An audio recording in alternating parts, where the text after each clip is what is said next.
Welcome to Luca is a Billionaire, where the only thing I invest in is your answers. In this video, I will explain how to remove a Kia Rio door panel. First, gather your essential tools. You will need a trim removal tool, a Phillips head screwdriver, and a small flathead screwdriver. Also, have a 10mm socket wrench ready. A clean cloth will help protect your car's interior surfaces as you work. Having everything organized beforehand makes the process much smoother and prevents any accidental damage. Now, let's begin by removing the visible fasteners.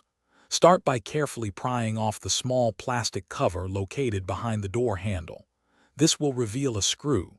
Next, use your Phillips head screwdriver to remove the screw found inside the door handle recess. Then, gently pry up the window switch panel using your trim removal tool. Disconnect the electrical connector underneath by pressing its tab. With the window switch panel removed, you can now access the door handle cables.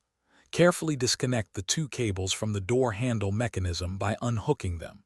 Next, check along the bottom and sides of the door panel for any additional screws. Remove these if present. Once all screws are out, begin gently pulling the door panel away from the door frame. This action will release the plastic clips holding it in place. After releasing all the clips, lift the entire door panel upwards. This motion will unhook it from the top edge of the door frame. Before completely setting the panel aside, double-check for any remaining electrical connectors, such as those for the door light or speaker, and carefully disconnect them.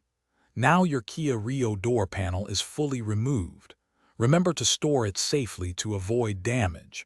Also, check the description for a link to those fantastic meal prep containers and other great deals.